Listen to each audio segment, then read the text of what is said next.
लग्नाची काळजी करू नका।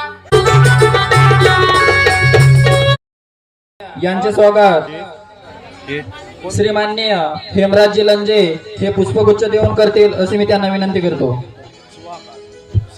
तसेच योगेशजी कापगते तंटामुक्त स्वागतम स्वागतम सुस्वागतम। नमस्कार मंडळी, या ठिकाणी उपस्थित तमाम मान्य शाहीर श्री गंगारामजी विश्वास यांना विनंती आहे की त्यांनी मंचावर येऊन त्यांचे गाजलेलं गीत या ठिकाणी सादर करावं।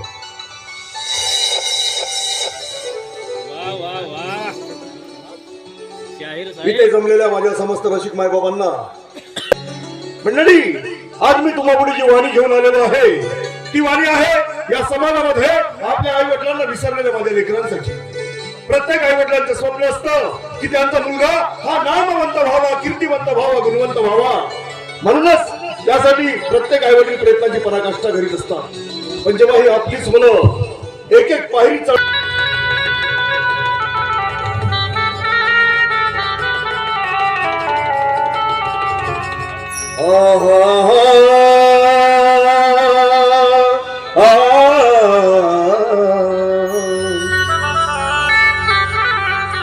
आई वडिलांनी जन्म देऊन सार्थक केले रे तुझ्या जीवनाचे, पंखात बळ दिलं रे बाळा तुला सामर्थ्याने उंच उडण्याचे।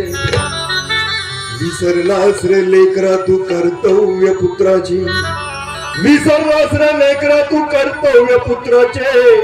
कधी फेडणार आहेस कर्ज तू तुझ्या आईच्या दुधाचे।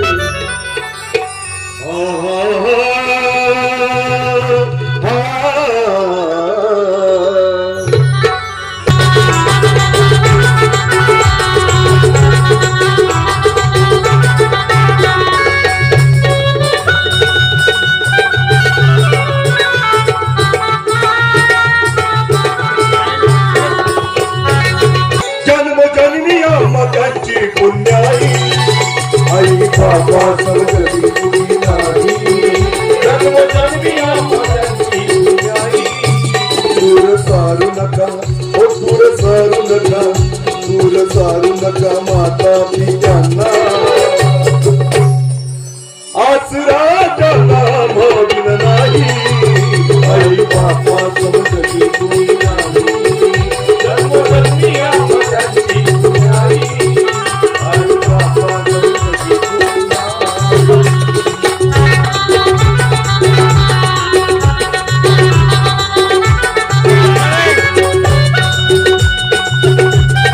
परंतु त्या कृष्णाला मध्यरात्री ती यमुना नदी पार करणारा आणि त्या कृष्णाला डोक्यावर घेऊन जाणारा तो वसुदेवही तेवढाच महत्वाचा होता मंडळी।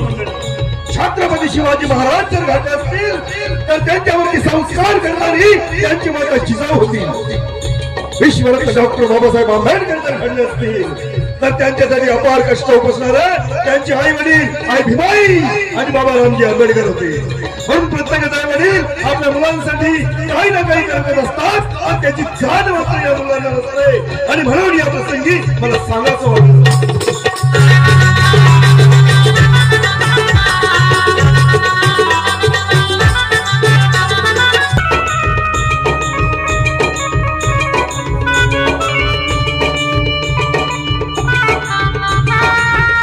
राष्ट्रसंत तुकडोजी महाराजांसारखा पुत्र असावा आणि पुत्र असावा व्यसनमुक्तीचे जनक, ज्यांनी कित्येकांचे दारूमुळे उद्ध्वस्त झालेले रसातळाला गेलेले संसार सुखाचे गेले असे माझे परमपूज्य शेषराव महाराजांसारखा पुत्र असावा।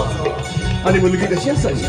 मुलगी असावी सावित्रीबाई फुले सारखी, मुलगी असावी इंदिरा गांधी सारखी, मुलगी असावी झाशीच्या राणी सारखी, मुलगी असावी मदर टेरेसा सारखी आणि मुलगी असावी आकाशात उंच झेपावणाऱ्या त्या कल्पना चावला सारखी। आणि म्हणून तुम्ही सुमन मुलीच्या लग्नाची काळजी करू नका। अहो सुमन मुलीसाठी मी नवरदेव मुलगा शोधलाय। आता तो तुमच्या स्टेटसला शोधण्यासारखा नाही आहे, पण एकंदरीत पाहायला सुंदर, सोजवळ, देखणा। तो कोणीही असो पण काही करून या वर्षी या उद्देशाचा लग्न झालंच पाहिजे। अगदी बरोबर बोलल्यास तू वनिता. कारण या कार्तीला पाहता क्षणी माझे तळपाची आत मस्तकात जाते. हिराची सांगा तो कोण आहे, कुठं आहे, कुणाचा मुलगा आहे? हा आपल्या गुणवंताचा तो आता दारुडे झाला सुनबाई. अहो कुवारी मुलं थोडी थोडी पितात आणि एकदा का लग्न झाला घरावर बायकोचा दबाव आला की असे सुतावाने चढ होतात. नाही मला त्याच्याशी लग्न करायचं नाही. अहो, ती दारुण आहे. मला विष द्या, मला मारून टाका, पण माझं त्याच्याशी लग्न करून दिलं बाबा. तुमच्या पाया पडतो. पाया पडतो. तुझं लग्न आम्ही प्रकर्षित ठरवलंय. ही काळ्या दगडावरची कधी नवरी रेख आहे.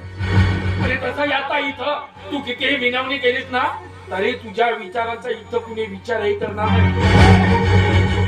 हिराजी, तुम्ही वर पक्षाला होकार कळवून द्या. आणि हो हुंडा अजिबात मिळणार नाही. टेंडर विषयी अजिबात काळजी करायची नाही. टेंडर मिळालंच म्हणून समजायचं. येतो जी आभारी आहे आपला. येतो का सुनबाई? नंतर वनिता मग आता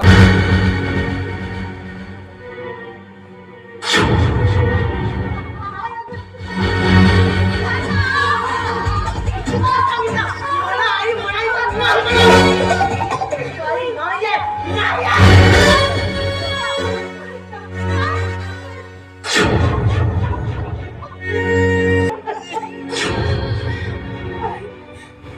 आई, तुझी खूप आठवण येते ग मला. खूप तुला तुझी आईची आहे. खूप आठवण येते. तुला तुझ्या आईकडे जायचं आहे. जायचंय तुला तुझ्या आईकडे. बघ तुझी आई, तुझी आई. बाबा, अहो, तुम्ही माझा एवढा छळ का करता? कारण तिला मी सगळं काही सहन केलं, पण नाही, माझ्या आईला तुम्ही मारलं हे मी रवीला आत्ता समोर सांगितलं. आजपर्यंत जे मी रवी पासून लपवून ठेवलं ते रवीला सांगून तू आम्हा बाप लेकांमध्ये द्वेष निर्माण करते. रवी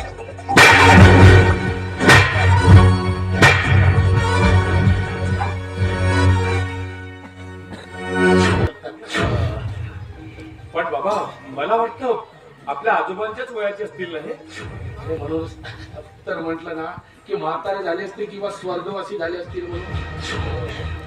बरं बाबा मला बाहेर थोडं काम आहे तेव्हा मी जाऊन येतो. बरोबर. आणि हो मला यायला उशीर होईल तेव्हा काळजी करू नका माझी.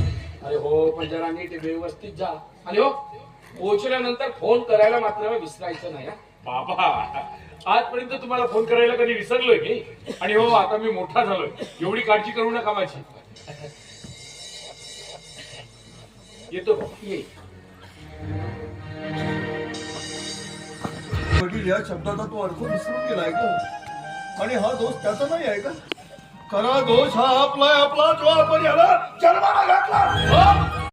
एका शहराचा सत्कार करून कार्यक्रम बंद करता. चूक झाली त्याबद्दल माफी मागतो. तुझी माफी मागल्याने माझ्या इथे झालेला पण तू निघणार आहे काय? आता गेलं सगळं विसरून जा आणि जेवण करायला चला. चोळ्याने सुटावीत मला. अरे माझ्या घरी खायला अन्न नव्हतं का? तर तुमच्या दारात आलोय मी. बापरे केवढा मोठा माझा अपमान झाला. केवढी मोठी माझी हजू झाली. आणि हा म्हणतोय जेवण करायला चला. आणि हे सगळं होतंय ह्या गंगारामुळे. अशाही लोक अशाही लोक. अरे खरा शेर मी हो मी. आणि माझ्या बापाने याच्या बापाला शेरकी शिकवली. आणि आमच्या घराण्याची शेरकी याच्या घरात गेली. गाव आमचं आणि गाव मात्र याचा झालाय. तो गुणवंत्या काय तेव्हाच नाव सांगेन शाहीर दिनानाथ.